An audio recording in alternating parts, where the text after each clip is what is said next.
한껏 기대를 받고 등장했던 사람이 점점 어둡고 소름 끼치는 인물로 변해갑니다. 이를 지켜보는 것은 그 개인적으로나 그 사람을 지지했던 사람들에게나 모두 다 슬픈 일입니다. 대한민국 사회나 정치판이 그렇습니다. 사회 현상이라 여길 정도로 때마다 열광적 지지를 받으며 한 인물이 등장했습니다.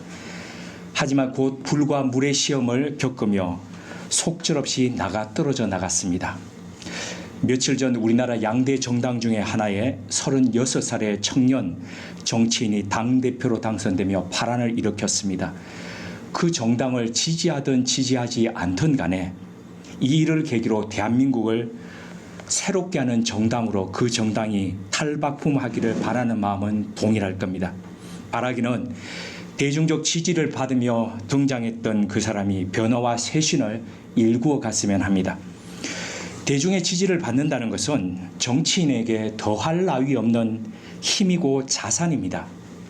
하지만 여기에 양날의 검이 있습니다. 그 지지 때문에 정말 꼭 필요한 개혁과 체질 개선을 하지 못할 수도 있기 때문입니다. 자신을 지지해 준 사람들의 눈치와 그들의 입맛을 맞춰야 하기 때문입니다. 멀지 않은 미얀마의 아웅산 수치가 바로 그 대표적 예입니다. 1990년부터 2010년까지 근 20년 동안 그녀는 가택연금을 당했습니다.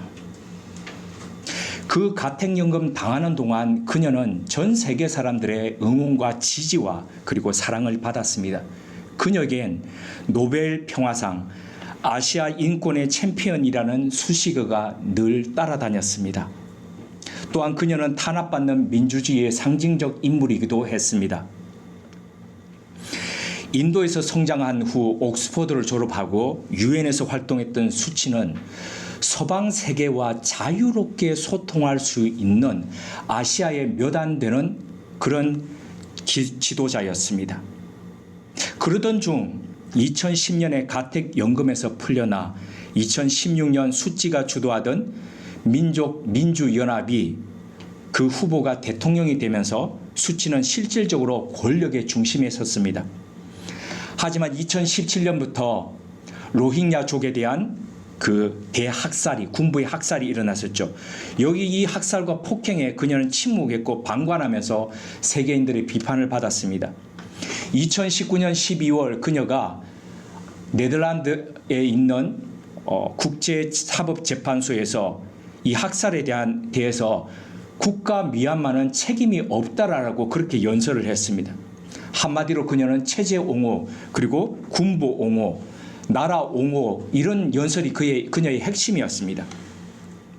세계 언론은 수치가 세계 인권의 챔피언 타이틀을 버리고 일국 그러니까 미얀마 그 한 국가의 지도자가 되기로 작정했다라고 그렇게 악평을 쏟아내었습니다. 노벨상 취소 청원도 빗발쳤습니다. 우리 광주에 대한 인권 받았던 그런 것들도 다 취소되고 그렇게 했었죠. 당시 그 연설을 마치고 미얀마로 복귀한 아웅산 수치에게 미얀마 국민들의 그 환호와 환영은 이루 표현할 수 없을 정도로 성대했습니다. 극소수 언론을 빼고 미얀마의 거의 모든 언론이 이 아웅산 수치를 국민적 영웅으로 그렇게 칭송하기에 바빴습니다. 대중적 그런 전폭적 지지를 받던 수치는 이렇게 그 지지 때문에 망가져갔습니다. 그리고 여러 이유가 있겠지만 그녀가 옹호하고 두둔했던 그 군부에 의해 그녀와 미얀마는 현재 아프고 슬픈 그런 시간을 겪고 있습니다.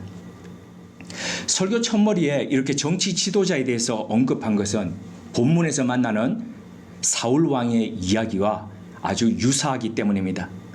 이스라엘의 이 첫 번째 왕이었던 사울은 이스라엘의 동편에 있던 적이 암몬이었습니다. 그 암몬의 나하스를 격파함으로써 민족적 지도자로 우뚝 섰습니다. 이후에 서쪽의 적이었던 블레셋, 그러니까 지중해를 연하고 있던 그 블레셋과의 전투를 준비함으로써 답보 상태에 있었던 그의 지주열을 올리려고 그랬습니다. 이를 위해서 전쟁에서 승리가 필요했습니다. 모든 관심과 시간을 이 승리를 위해서 쏟아부었습니다. 그러다 보니 자신의 내면을 돌보고 가꿀 그런 시간을 전혀 갖지 못했습니다. 그저 외부적인 성과를 얻기에 급급했습니다. 그 결과 대중의 지지를 얻고 그리고 그 지지를 얻고 화려하게 등장했지만 초라하고 비참하게 종말을 맞이한 비극적 왕이 되고 말았습니다. 오늘 본문은 그 슬픈 역사의 서막을 기록하고 있습니다. 시작은 이랬습니다. 사울 왕의 아들이었던 요나단이 게바에 진치고 있던 블레셋 수비대를 습격했습니다. 이 수비대들이 자기들의 경계선을 국경을 넘어와서 이스라엘 곳곳에 자기들 땅도 아닌데 수비대를 두고 있었습니다. 그만큼 블레셋의 힘이 강했다는 거죠. 그런데 이 요나단이 겁도 없이 그쪽 게바 쪽에 있던 수비대를 급습해버린 거죠. 이거는 마치 벌집통에 돌을 던진 것과 같은 것이었습니다. 벌집통에 돌 던져본 적이 있으십니까? 없으시죠. 저 시골에 어릴 때에 양봉을 한다고 쫙 했는데 이 동네 친구들이 가다가 장난한다고 벌집통에다 돌을 던진 겁니다. 얼굴들이 부어가지고 난리가 났습니다. 물론 저는 그런 일 하지 않습니다. 저는 모범 학생이었습니다. 벌침 뺀다고 이 온통 이 머리 사이에도 얼마나 벌들이 했는지 퉁퉁 부어서 친구들 여러 명이 울면서 달려오던 그 장면들이 아직도 생생히 기억납니다. 온통 다 이 블레셋이 들끓었습니다. 그런데 이 블레셋의 이 도발했던 요나단에 의해서 블레셋이 이렇게 요동을 했는데 그때까지 이스라엘은 블레셋의 잽이 되지 않았습니다. 오늘 성경을 읽다 보니까 이스라엘 중에 쇠로 만든 무기, 창과 칼은 전체를 통틀어서 딱 두 사람만 가지고 있었습니다. 누굽니까? 사울하고 요나단, 이 두 사람. 그러면 다른 사람들은 뭐가 있었다는 겁니까? 여기 보면 보스, 낫 이런 거죠. 곡괭이. 그러니까 쇠로 된 것은 그런 것밖에, 농기구밖에 없었던 겁니다. 왜 그럴까요? 블레셋의 치밀한 전략이 여기 있었던 겁니다. 히타이트 족속으로부터 철기 문화를 받아들였던 그들은 이 철 세련공을 이스라엘에 허락하지 않았습니다. 기술을 전수하지 않은 거죠. 마치 일본이 우리나라에 대해서 몇 년째 그 기본적인 것들, 이 불화수소나 이런 것들을 가지고 꼭 쥐고 안 놔줬던 것처럼 그렇게 하지 않았습니다.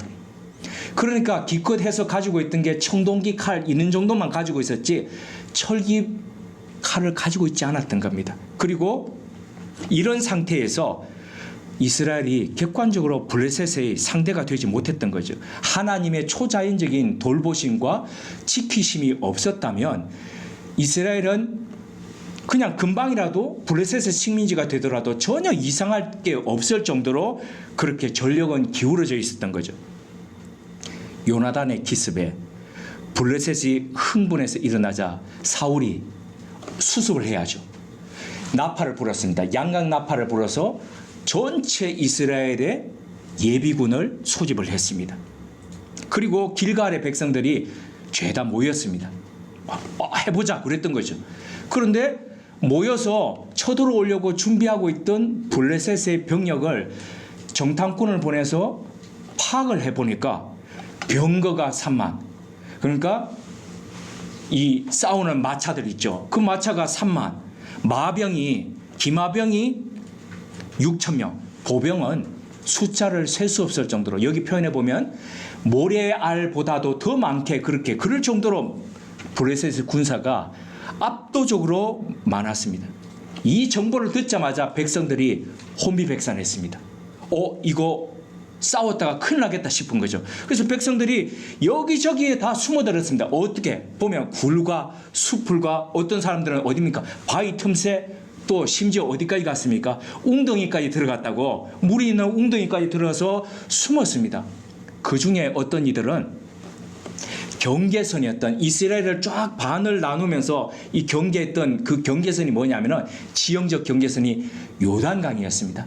그 요단강을 넘어가 가지고 거기에 두 지파 반이 있었죠. 예전에 그 여호수아 때 땅을 분배할 때에 그 땅으로 그냥 넘어가가지고 도망 출행당을 칠 정도로 이렇게 지금 싸워 보기도 전에 지금 전세는 기울어져 버린 겁니다. 이런 모습을 바라보는 사울의 심정이 어떻겠습니까? 얼마나 기가 찼겠습니까? 뭔가 좀 해보려고 그러는데 이 백성들이 싸워 보기도 전에 지금 다 의욕을 지금 상실해 버린 겁니다. 위기는 혼자서 오지 않는다는 말이 있죠. 겹쳐져서 온다고 그러지 않습니까? 격려하기 위해서 내가 너희들을 가서 하나님께 예배드리고 너희들을 지지해 주겠다 했던 사무엘이 약속했던 그 기간 일주일 안에 가겠다고 했는데 일주일이 다 되도록 오지 않습니다. 백성들도 이걸 알지요. 조금만 기다려라. 사무엘 선지자께서 오신다 그랬는데 그 선지자도 오지 않으니까 얼마나 힘들겠습니까?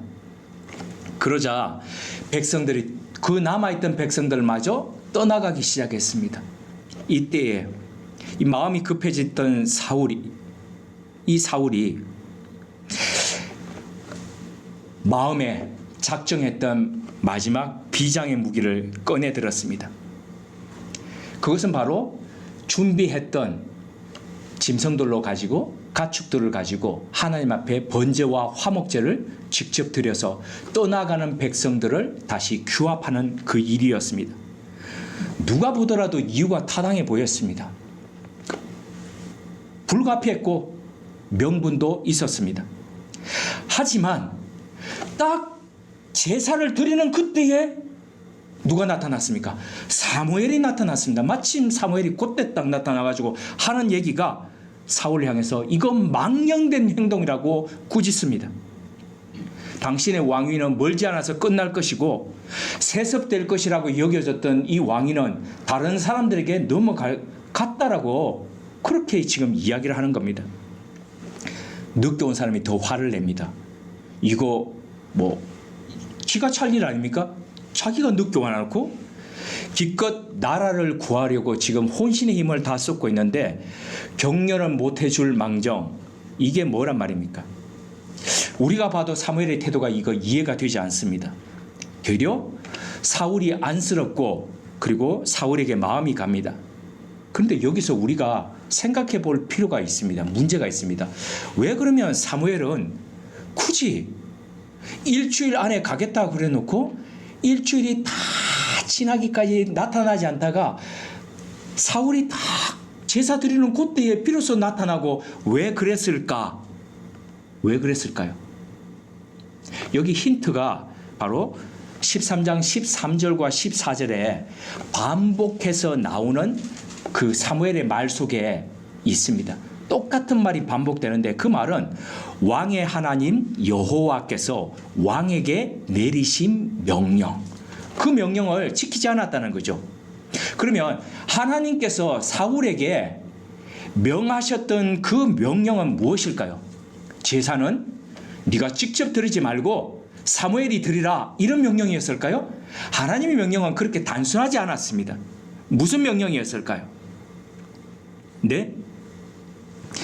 만약에 하나님께서 그렇게 단순한 명령을 그렇게 했더라면 그러면 나중에 다윗이 직접 자신이 제사를 지냈던 적이 몇 번 있는데 그때도 동일하게 꾸중하셨어야죠. 근데 그때는 전혀 그런 꾸중이 없거든요.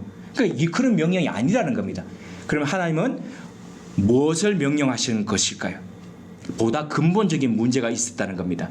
그거는 백성의 왕이 된 사울이 하나님을 왕으로 삼고 있는지 바로 왕으로 삼고 살아가라는 그 명령이었습니다. 하나님은 사무엘을 통해서 기다리시면서 과연 이런 상황이 급박한 상황이 계속 지속되는 동안에 사울 속에 누가 왕으로 자리했는지 그것을 확인하고 싶으셨던 겁니다. 그래서 일주일의 끝까지 나타나지 않고 기다리고 계셨다는 겁니다. 그런데 만약 사울이 하나님을 진짜 자기의 왕으로 그렇게 모시고 살았다면 사울은 어떻게 행동했을까요? 블레셋이 쳐들어오고 백성들이 흩어질 때에 그런 인간적인 방법을 동원해서 그렇게 백성들을 규합하려고, 힘을 규합하려고 그렇게 하지 않았을 겁니다. 하나님을 부적 삼아가지고 그렇게 시도하지 않았을 겁니다. 비록 약속했던 사무엘이 오지 않았지만 그는 더더욱 하나님 앞에 엎드려서 이렇게 기도했을 겁니다. 마치 역대하 20장 11절에 한번 찾아보실까요? 역대하, 사무엘 상하, 열왕기 상하, 그 다음에 역대상, 역대하. 역대하 20장 11절. 역대하 20장 11절입니다. 네, 함께요. 우리 하나님이여 그들을 징벌하지 아니하시나이까. 우리를 치러 오는 이 큰 무리를 우리가 대적할 능력이 없고 어떻게 할 줄도 알지 못하였고 오직 주만 바라보나이다 하고, 이 말을 했던 게, 이 기도를 했던 것이 북이스라엘 왕 여호사밧입니다. 여호사밧은 쳐들어오는 그 수많은 병력을 보면서 하나님 앞에 이렇게 기도했습니다. 하나님, 너무 큰 병력이 쳐들어오고 있습니다. 어떻게 할 줄도 알지 못하고 하나님, 그렇게 대처할 능력도 없습니다. 오직 주만 바라봅니다. 그때 하나님은 야시엘을 통해서 여호사밧 왕에게 이렇게 말씀하셨듯이 사울에게도 이렇게 말씀하셨을 겁니다. 너희는 이 큰 무리로 말미암아 두려워하거나 놀라지 말라. 이 전쟁은 너에게 속한 것이 아니요 하나님께 속한 것이니라. 때로 하나님은 사울에게 하셨던 것처럼 우리 삶에도 극한 그 상황까지 몰아가십니다. 왜 그렇게 하실까요? 그 상황에서도 여전히 우리가 하나님을 왕으로 신뢰하고 있는지, 의지하고 있는지 하나님은 그렇게 확인하시기 위함이라는 거죠. 혹여 우리 중에 사울같이 끝자락에 몰려 계신 분이 있습니까? 그렇다면 어떻게 하는 것이 하나님이 기뻐하시고 원하시는 믿음의 길이겠습니까? 하나님이 명령하신 것을 지키는 길이겠습니까? 지난 금요일에 평창에 계시는 이원태 목사님께서 전화를 주셨습니다. 사무엘서 설교를 잘 듣고 있다라고 격려하시면서 요나단에 대한 이 이야기를 해주셨습니다. 성경 속에서 목사님이 가장 좋아하고 그렇게 정말 대단한 인물이라고 첫 번째로 치는 인물이 사람 중에 요나단이라는 겁니다. 아버지 사울과는 참 결이 다른 사람입니다. 누가 보더라도, 또 객관적으로 보더라도 다윗보다도 더 훌륭한 인물인데, 그런데 왕위가 대부분 세습되었는데 사울을 패하실 거라면 요나단에게 세습하시면 되었을 것을 왜 그렇게 하시지 않고 다윗에게 했을까 의구심이 들 정도로 그렇게 대단한 인물이 요나단이라고 생각한다, 이런 말씀을 해주셨습니다.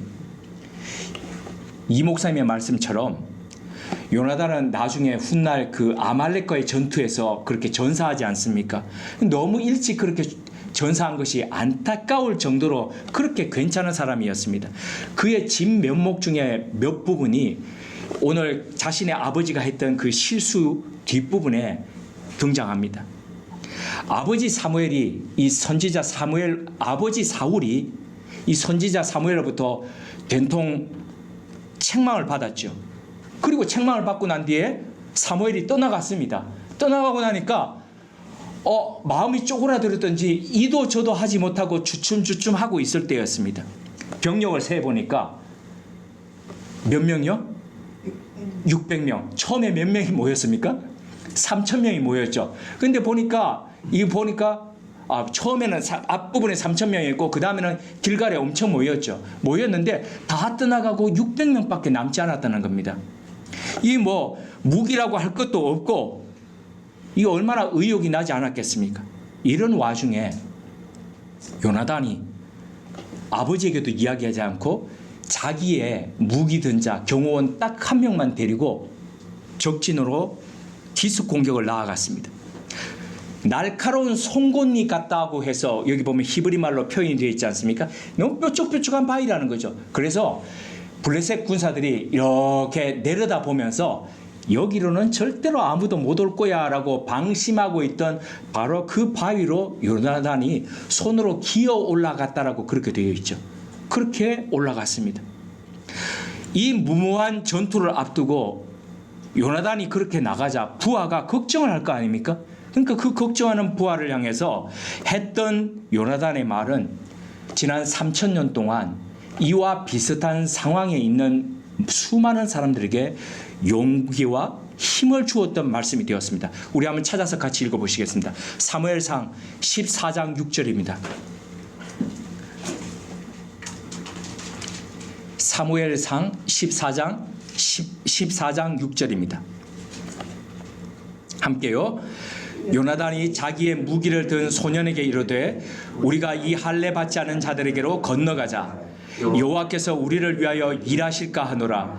여호와의 구원은 사람이 많고 적음에 달리지 아니하였느니라. 아멘. 요나단은 하나님께서 일하시는 방식을 정확하게 알고 있었습니다. 그것은 병거나 마병의 힘에 있지 않았습니다. 병력의 수에 있지 않았다는 거죠. 사람의 많고 적음에 달려 있지 않다는 거죠. 하나님에 대한 이 믿음으로 요나단은 블레셋 진영을 휘저었습니다. 한번 생각해 보십시오. 그 강력한 병사들, 나중에 보시면은 이 병사들 사이에 어떤 장군이 있었습니까? 골리앗이 있습니다. 엄청난 골리앗뿐만 아니라 나중에 보시면 골리앗과 같이 거대했던 장수들이 몇 명 있습니까? 모두 5명. 골리앗의 동생 라흐미를 비롯해서 발가락이 다 12개인 이 사람부터 해가지고 그렇게 장대한 자 3m에 가까운 거인들이 질비했던 곳, 이게 바로 블레셋 진영입니다. 거기에 요나단이 들어가서 휩쓸고 다녔다는 겁니다. 조자령도 아닌데요. 그죠? 그때 요나단은 바로 자신이 하나님의 이 역사하시는 그 도구가 되기로 작정했던 거죠. 이런 믿음을 보시고 하나님께서 반응을 하셨습니다. 어떻게 반응하셨습니까? 지진으로 반응하셨습니다. 땅이 흔들리게 하셨습니다. 이렇게 되니까 나중에 보시면 그 본문 안에 보시면 이 블레셋 군인들이 지들끼리 그냥 막 혼비백산에서 지들끼리 칼을 겨누고 싸우고 하는 이런 일들이 일어나게 됩니다. 하나님께서 당신을 의지하고 적진 한가운데서 분투하는 요나단을 위해서 일하신 겁니다. 블레셋 진영에 갑자기 공포가 휘몰아쳤죠. 그 공포의 시작은 누구요? 요나단이었습니다. 무모할 정도로 하나님을 신뢰한 믿음의 행동 때문이었습니다. 갑자기 요란스럽게 블레셋 진영이 막 이렇게 휘저어지자 멀리서 바라보던 이스라엘 진영이 너무 이해가 안 됐습니다. 저게 웬일이야? 그래서 경계병을 보내서 확인해 보니까 거기 안에서 난리가 난 거죠. 죽이고 하는 일들이 자기들은 가만히 있는데 난리가 난 겁니다. 그래서 인원 점검을 한 겁니다. 인원 점검을 하니까 딱 2사람이 빠졌습니다. 요나단하고 그의 무기든 자. 이에 용기를 얻었는지 갑자기 사울 왕이 금식을 선포했습니다. 뜬금없이.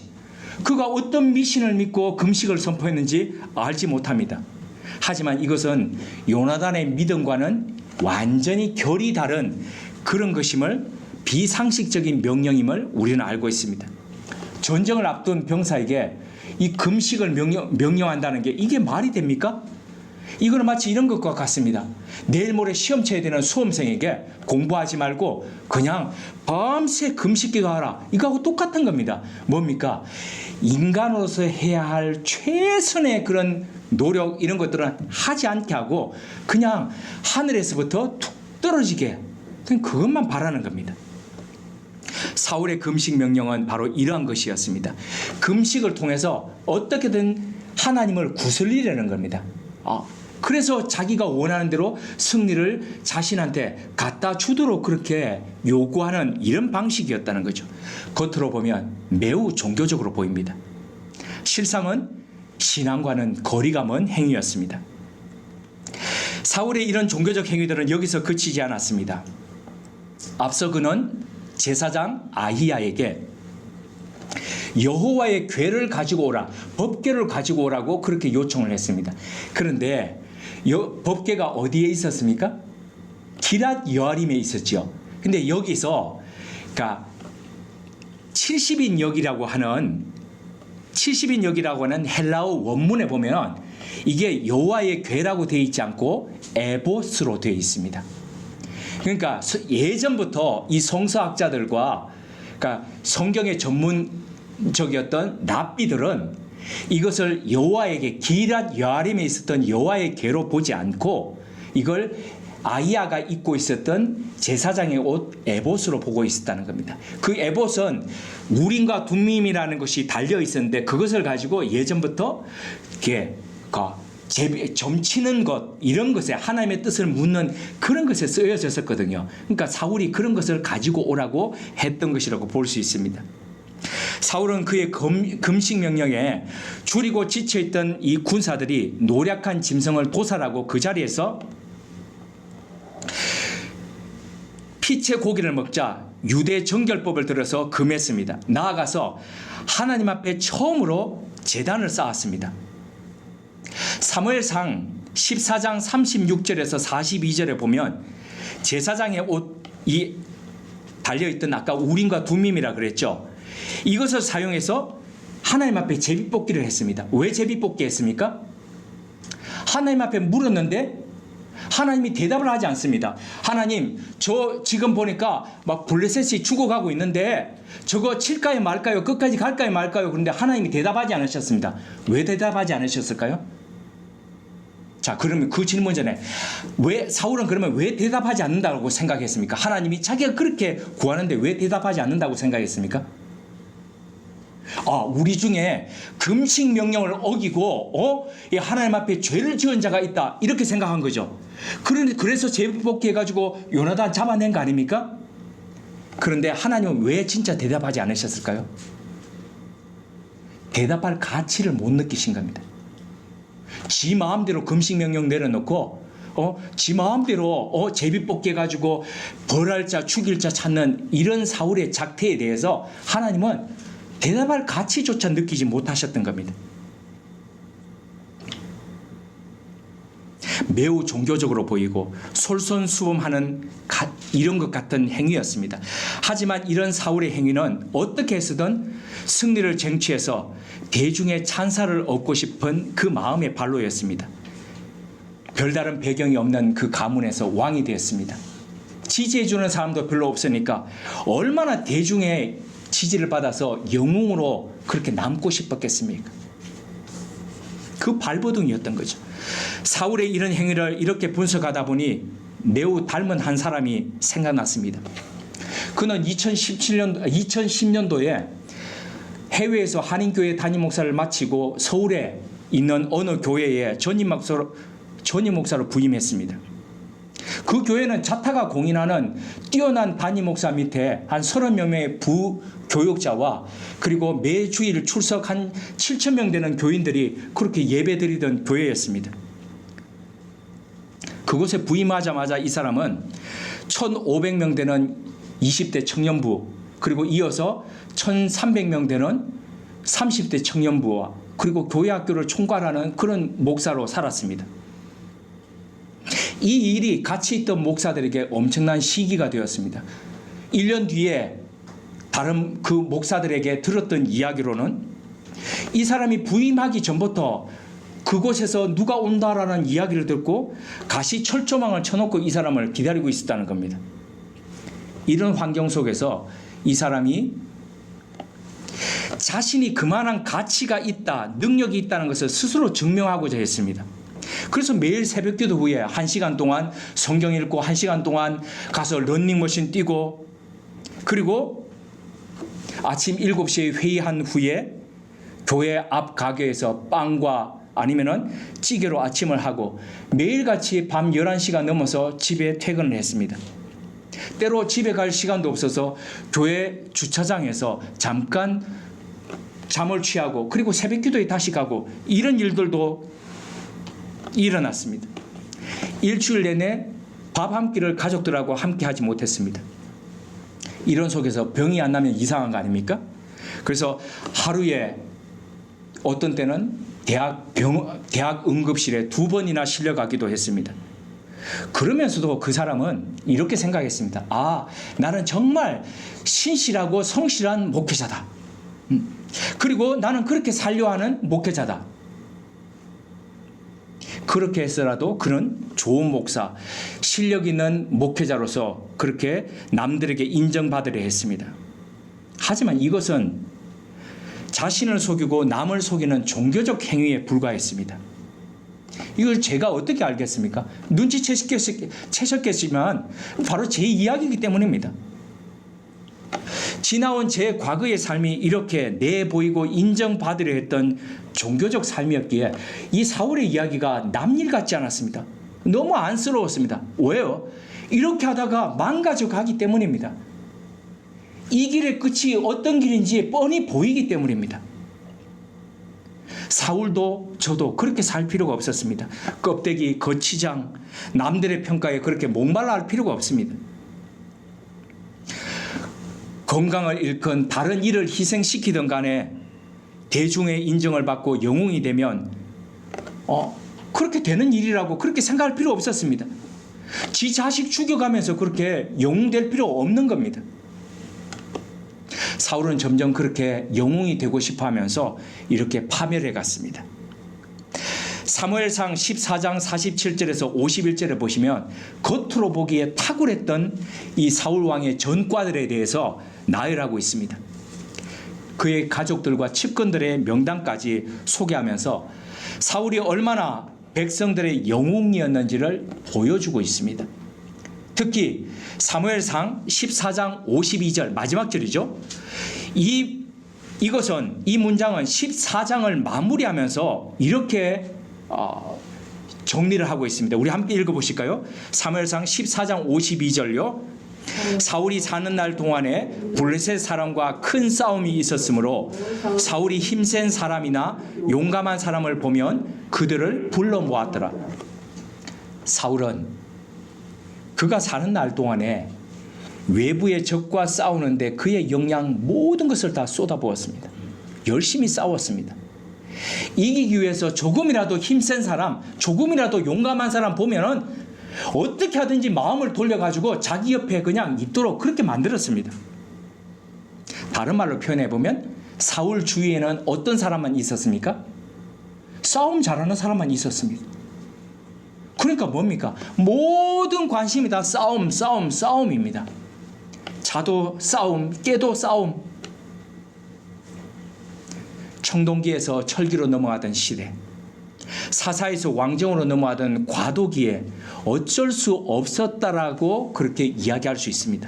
하지만 그 어쩔 수 없는 시대에도 그는 더 신앙적인 것, 더 영적인 것을 선택할 수 있었습니다. 그렇지만 그는 그러지 않았습니다.